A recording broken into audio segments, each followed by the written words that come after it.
Nah teman-teman, sebelum belajar, silahkan teman-teman siapkan dulu alat tulis dan buku yang diperlukan. Dan mari kita berdoa. Bismillahirrahmanirrahim. Rabbi zidni ilma warzuqni fahma. Wahai Tuhanku, tambahkanlah kepadaku ilmu dan kurniakan kepadaku kefahaman. Amin. Selamat pagi teman-teman semuanya. Gimana hari ini, sudah siap untuk belajar ya? Pagi ini kita akan belajar di tema 2, selalu berhemat energi, subtema 3, energi alternatif, pembelajaran 1, 2, dan 3. Teman-teman silahkan disimak dan dipahami ya. Teman-teman, sekarang kita akan belajar di muatan pelajaran PPKN pembelajaran 1, 2, dan 3. Kompetensi dasar 3.2, mengidentifikasi pelaksanaan kewajiban dan hak sebagai warga masyarakat dalam kehidupan sehari-hari. Teman-teman semuanya, dalam materi PPKN ini nanti kita akan belajar tentang hak dan kewajiban dalam pemanfaatan energi. Nah, teman-teman disimak dulu ya penjelasan dari Ustadz. Apa itu hak dan apa itu kewajiban? Teman-teman harus paham dulu. Hak adalah segala sesuatu yang kita peroleh. Sedangkan kewajiban adalah segala sesuatu yang harus kita lakukan. Jadi perbedaannya jelas. Hak adalah sesuatu yang akan kita peroleh, sedangkan kewajiban adalah segala sesuatu yang harus kita lakukan. Nah, bagaimana cara pelaksanaannya? Pelaksanaan hak dan kewajiban dalam pemanfaatan sumber energi harus dilakukan secara seimbang. Salah satu sumber energi yang digunakan dalam kehidupan sehari-hari kita adalah contohnya air. Air kita gunakan untuk apa? Misalnya, air kita gunakan untuk minum, air kita gunakan untuk mandi, air kita gunakan untuk mencuci, dan masih banyak lagi manfaat dari air. Nah, setelah kita tahu apa itu hak, apa itu kewajiban, dan salah satu contoh sumber energi yang kita gunakan, sekarang kita akan pelajari tentang contoh pelaksanaan kewajiban untuk menghemat air. Bagaimana cara kita menghemat air? Yang pertama, menggunakan air sesuai dengan kebutuhan saja. Yang kedua, mematikan keran air jika sudah tidak digunakan.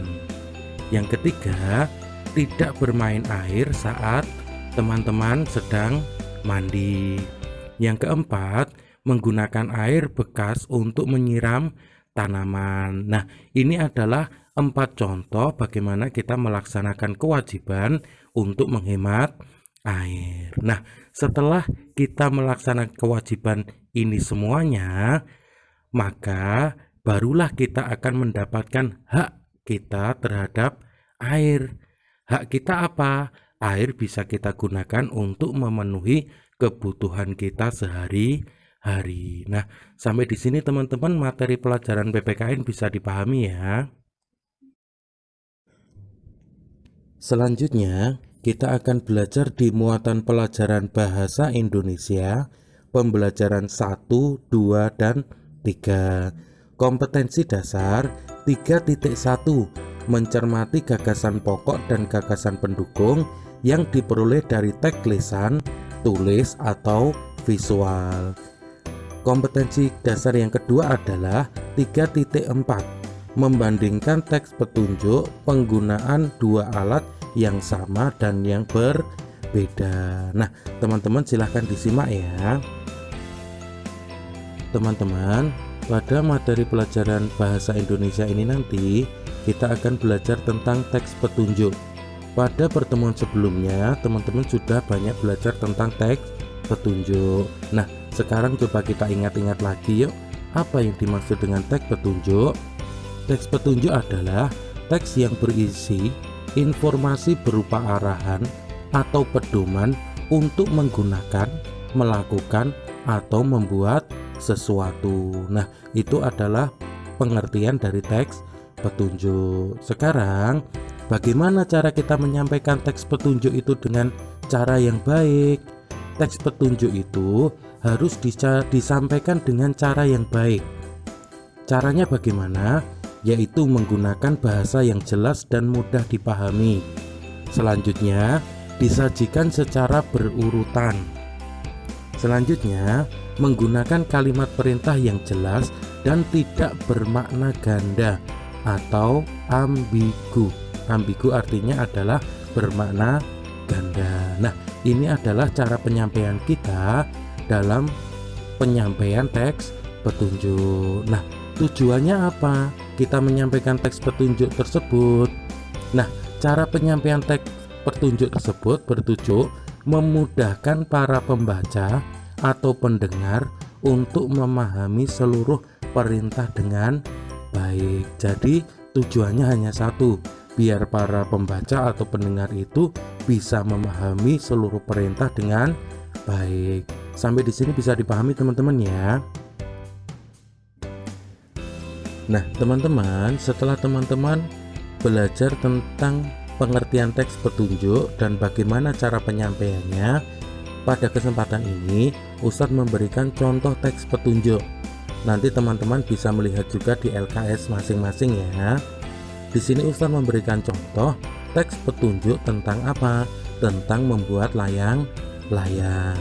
Di dalam membuat layang-layang, yang perlu disiapkan adalah bahan-bahan yang dibutuhkan. Misalnya kertas koran atau kertas bekas disiapkan, kemudian bambunya disiapkan, kemudian ada benang wol, kemudian gunting dan lem juga harus disiapkan. Ini adalah bahan atau peralatan yang harus disiapkan. Setelah bahan dan peralatan ini disiapkan, bagaimana cara membuatnya? Nah, di sini teman-teman disimak ya. Yang pertama, letakkan bambu secara menyilang, ikat bambu dengan menggunakan benang. Cara yang kedua, ikat keempat ujung bambu dengan benang. Cara yang ketiga, letakkan ikatan bambu di atas kertas koran, lalu jiplaklah untuk menggambar. Langkah yang keempat, tambahkan 2 cm untuk garis guntingnya. Gunting kertas koran tepat di atas garis. Langkah selanjutnya adalah rekatkan kertas koran sampai menutupi bambunya.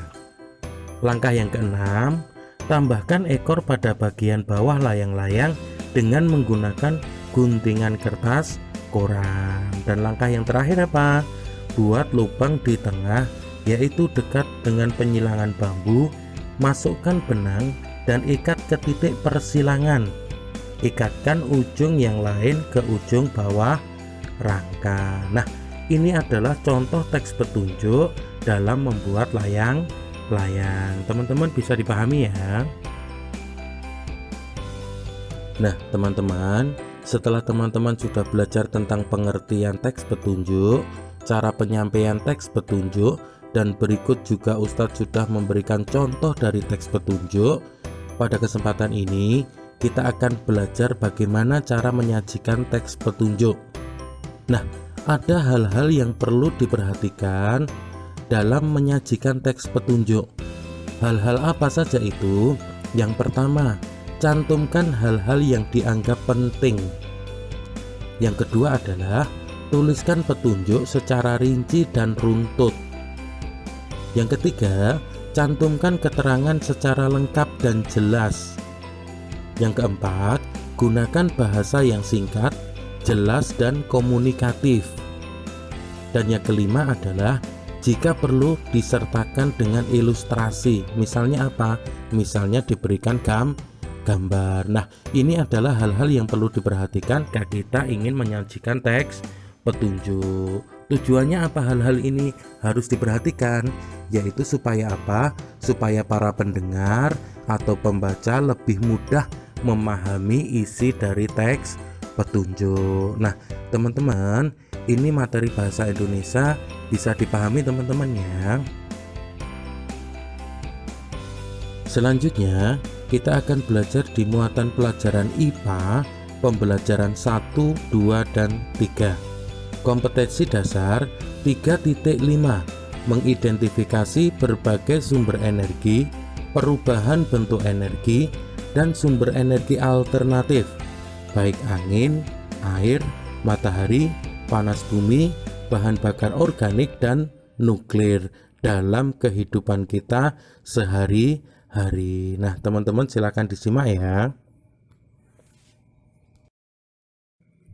Nah, di dalam materi muatan pelajaran IPA ini nanti kita akan belajar tentang sumber energi alternatif, baik pengertiannya, macam-macamnya, atau kelebihan dan kekurangan dari energi alternatif ini.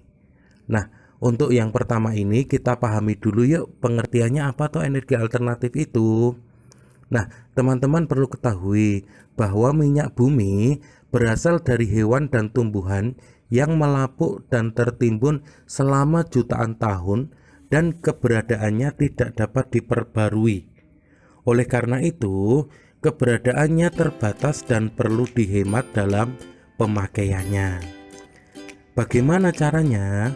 Salah satu langkah agar keberadaan minyak bumi ini tidak cepat habis adalah dengan cara menggunakan energi alternatif. Apa itu energi alternatif?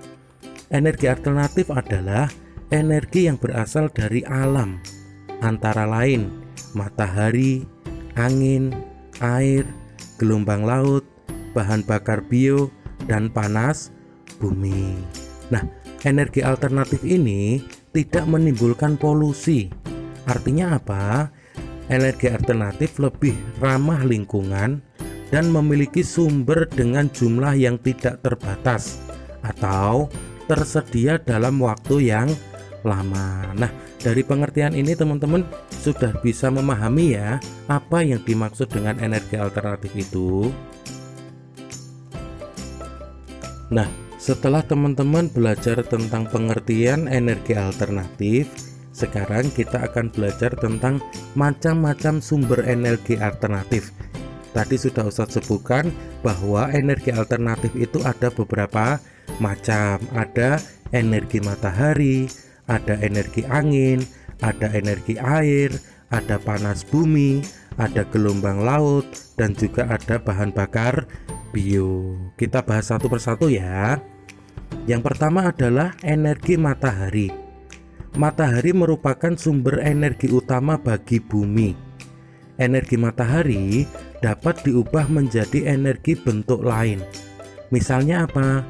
Misalnya sel surya yang dapat mengubah energi matahari menjadi energi listrik. Nah, ini juga termasuk energi alternatif, energi matahari yang dirubah menjadi energi listrik. Sehingga apa? Sehingga menjadikan energi listrik bisa lebih hemat. Macam yang kedua adalah energi angin. Energi angin digunakan untuk menggerakkan kincir angin. Tujuannya apa menggerakkan kincir angin? Kincir angin dapat mengubah energi angin menjadi energi listrik. Artinya apa? Kincir angin ini juga membantu penghematan dalam energi listrik. Selanjutnya yang ketiga adalah energi air. Aliran air yang deras akan menghasilkan sebuah energi. Bagaimana caranya? Caranya dengan membendung air di tempat yang tinggi, kemudian dialirkan menuju ke turbin. Nah, dari gerakan turbin itu dapat menggerakkan generator.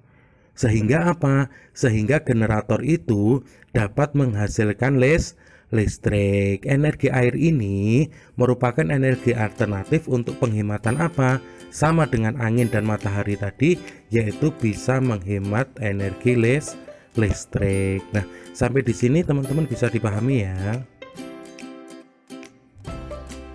Nah, macam selanjutnya adalah panas bumi. Energi panas bumi disebut juga dengan geotermal. Panas bumi ini dimanfaatkan manusia untuk apa? Panas bumi dimanfaatkan manusia sebagai PLTU atau pembangkit listrik tenaga uap. Artinya panas bumi ini juga membantu dalam penghematan listrik. Kemudian yang selanjutnya adalah gelombang laut. Gelombang air laut dapat dimanfaatkan sebagai apa? Dimanfaatkan sebagai pembangkit listrik. Gelombang laut juga membantu dalam penghematan energi listrik. Dan macam yang terakhir adalah bahan bakar bio. Bahan bakar bio berasal dari makhluk hidup, baik hewan maupun tumbuhan. Nah, bahan bakar bio berasal dari tumbuhan, misalnya apa? Dari bunga matahari, jarak, kelapa sawit, kacang tanah, dan kedelai yang sering kita kenal dengan sebutan apa? Dengan sebutan biodiesel. Nah, biodiesel ini digunakan untuk apa? Biodiesel ini digunakan untuk menggantikan solar. Selanjutnya, selain tanaman-tanaman atau tumbuhan yang disebutkan tadi, ada tanaman ubi, jagung, sagu, dan singkong. Ini juga bisa diolah menjadi energi alternatif. Sebagai apa? Dia akan menjadi bioetanol. Bioetanol ini digunakan untuk apa? Bioetanol ini digunakan untuk menggantikan bensin atau solar. Nah, sedangkan dari kotoran hewan dapat diolah juga sebagai energi alternatif. Sebagai apa nanti jadinya? Dia akan menjadi biogas. Artinya apa? Biogas ini nanti akan digunakan sebagai pengganti gas LPG yang biasa kita gunakan untuk memasak. Jadi pada intinya bahan bakar bio itu ada 3 macam, yaitu biodiesel, bioetanol, dan biogas. Biodiesel itu digunakan untuk menggantikan solar, bioetanol digantikan untuk menggantikan bensin atau solar, sedangkan biogas digunakan sebagai pengganti gas LPG. Nah, teman-teman sampai di sini dulu bisa dipahami ya. Nah, setelah teman-teman tahu macam-macam sumber energi alternatif, tentunya energi alternatif itu punya kelebihan, tetapi juga mempunyai kekurangan. Nah, kelebihan dan kekurangan energi alternatif itu apa saja? Teman-teman bisa disimak ya. Yang pertama, Ustadz akan memberikan penyampaian tentang kelebihan energi alternatif. Kelebihannya apa? Yang pertama, energi alternatif merupakan sumber energi terbarukan, sehingga tidak akan terjadi kelangkaan karena ketersediaannya yang sangat melimpah. Artinya energi alternatif itu ada secara terus-menerus. Yang kedua, energi alternatif tidak menghasilkan limbah yang membahayakan lingkungan. Oleh karena itu, disebut sebagai energi ramah lingkungan. Dan kelebihan yang ketiga adalah merupakan sumber energi gratis. Contohnya, sinar matahari, angin, dan air bisa selalu kita gunakan tanpa harus kita membayar. Artinya dia digunakan bisa secara gratis. Nah, itu tadi adalah kelebihan-kelebihan energi alternatif. Tetapi yang perlu diingat, di samping ada kelebihan, tentu ada kekurangannya. Apa saja kekurangan dari energi alternatif? Nah, yang pertama adalah dibutuhkan biaya besar untuk membangun sarana pemanfaatan energi alternatif. Misalnya apa? Misalnya pembuatan PLTA dan PLTU. Jadi untuk membutuhkan energi alternatif ini butuh biaya yang sangat besar. Kekurangan yang kedua apa? Jumlah energi alternatif dipengaruhi oleh musim. Misalnya, jumlah air meningkat saat musim penghujan, tetapi akan berkurang saat musim kemarau.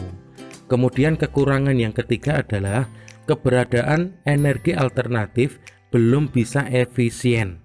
Hingga saat ini, pembangkit dari sumber energi alternatif belum bisa beroperasi secara efisien sebagai pengganti sumber energi konvensional. Nah, ini adalah beberapa kekurangan energi alternatif. Yang pertama tadi apa? Biayanya sangat besar. Yang kedua, jumlahnya itu dipengaruhi oleh musim.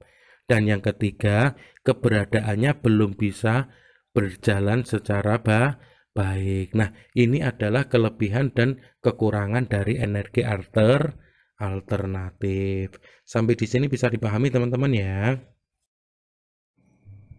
Selanjutnya, kita masih akan belajar tentang sumber energi alternatif. Bagaimana cara kita menggunakannya secara bijaksana dan bagaimana cara kita menghemat dari sumber energi yang ada.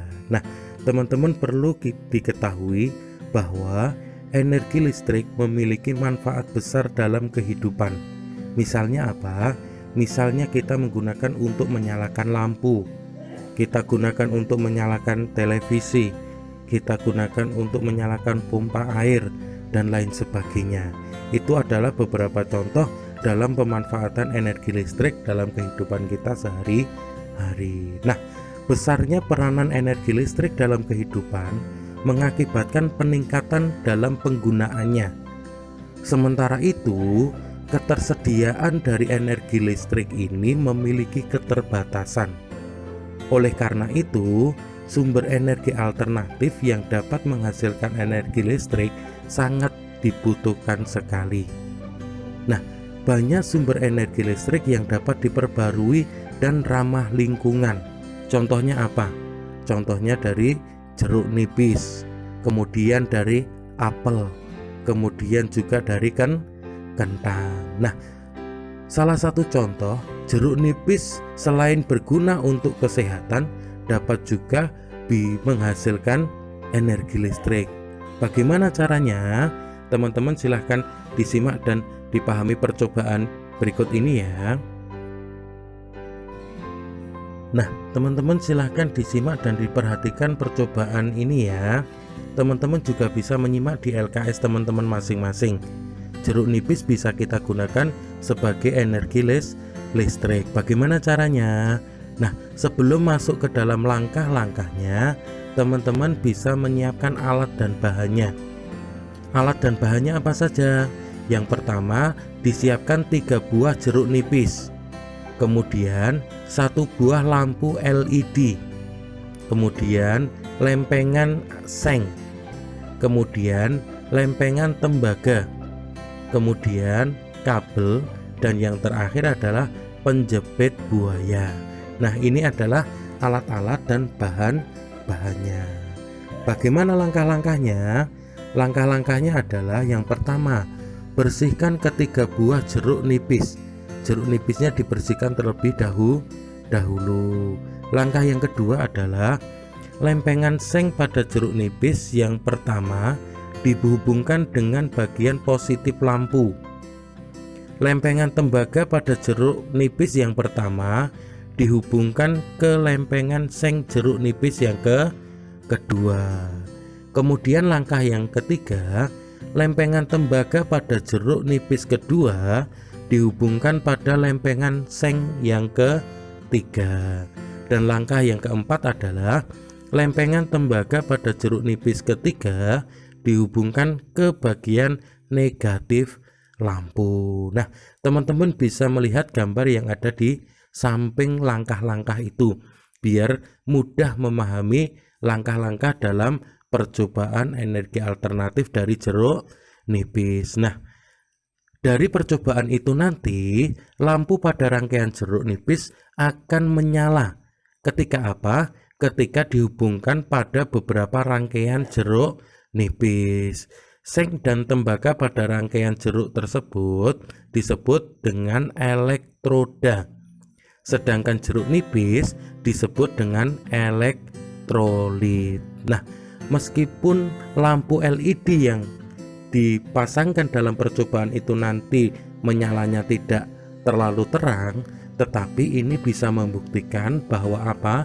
Bahwa jeruk nipis bisa juga digunakan sebagai energi alternatif. Nah, teman-teman, ini adalah materi IPA yang kita bahas pagi ini ya. Bisa dipahami teman-teman ya. Selanjutnya, kita akan belajar di muatan pelajaran IPS pembelajaran 1, 2, dan 3. Kompetensi dasar 3.1, mengidentifikasi karakteristik ruang dan pemanfaatan sumber daya alam untuk kesejahteraan masyarakat dari tingkat kota atau kabupaten sampai tingkat provinsi. Teman-teman silahkan disimak dan dipahami ya. Nah, di dalam materi pembelajaran IPS ini nanti kita juga masih belajar tentang sumber energi alternatif. Nah, teman-teman, di rumah teman-teman sudah pernah makan singkong atau ubi kayu? Nah, singkong atau ubi kayu ini nanti juga bisa digunakan sebagai energi alternatif. Tetapi sebelum kita bahas lebih lanjut, teman-teman silahkan dipahami terlebih dahulu bahwa energi alternatif sebagai pengganti sumber energi utama yang semakin sedikit jumlahnya. Nah, salah satu sumber energi alternatif yang dapat dimanfaatkan adalah tumbuhan. Nah, tumbuhan itu banyak sekali. Nah, pada kesempatan ini kita akan belajar tentang tumbuhan singkong atau ubi kayu. Nah, teman-teman tahu bahwa singkong atau ubi kayu itu merupakan bahan makanan yang mengandung karbohidrat yang cukup tinggi. Nah, selain dijadikan produk makanan, singkong dapat juga diubah menjadi bahan bakar alternatif yang dikenal dengan sebutan bioetanol.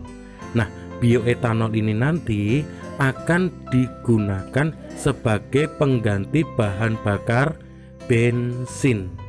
Nah, kelebihan bioetanol itu apa?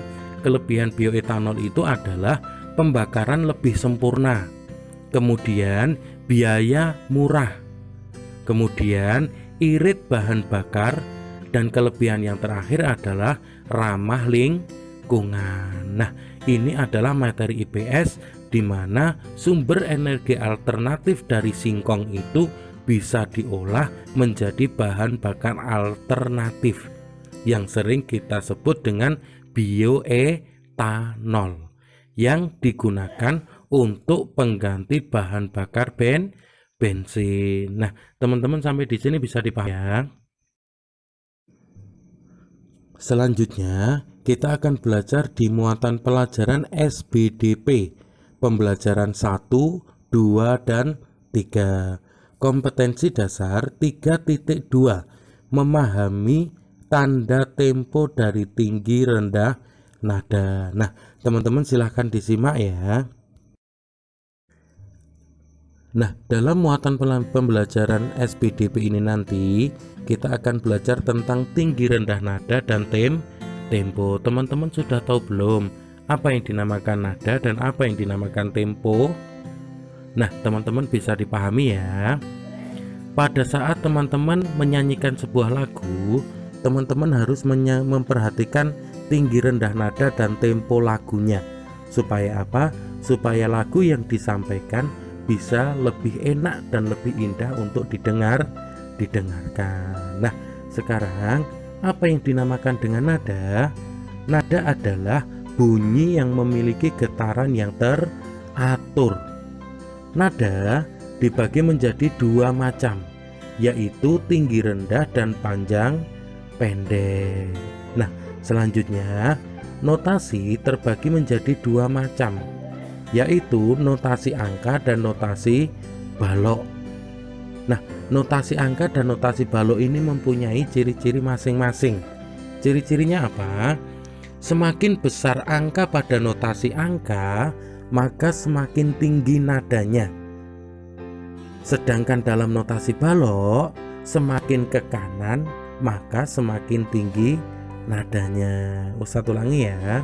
Semakin besar angka pada notasi angka, maka semakin tinggi nadanya. Sedangkan dalam notasi balok, semakin ke kanan, maka semakin tinggi nadanya. Nah, ini adalah pembahasan tentang nada. Selanjutnya, apa yang dinamakan dengan tempo? Tempo adalah cepat atau lambatnya sebuah lagu. Ukuran dari sebuah tempo yaitu beat. Apa itu beat?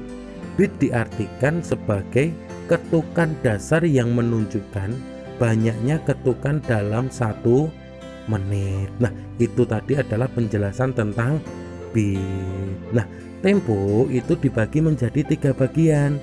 Apa saja itu? Yang pertama adalah tempo lambat, yang kedua adalah tempo sedang, dan yang ketiga adalah tempo cepat. Nah, ini adalah pembahasan tentang nada dan tempo dalam sebuah lagu. Sampai di sini teman-teman bisa memahami ya.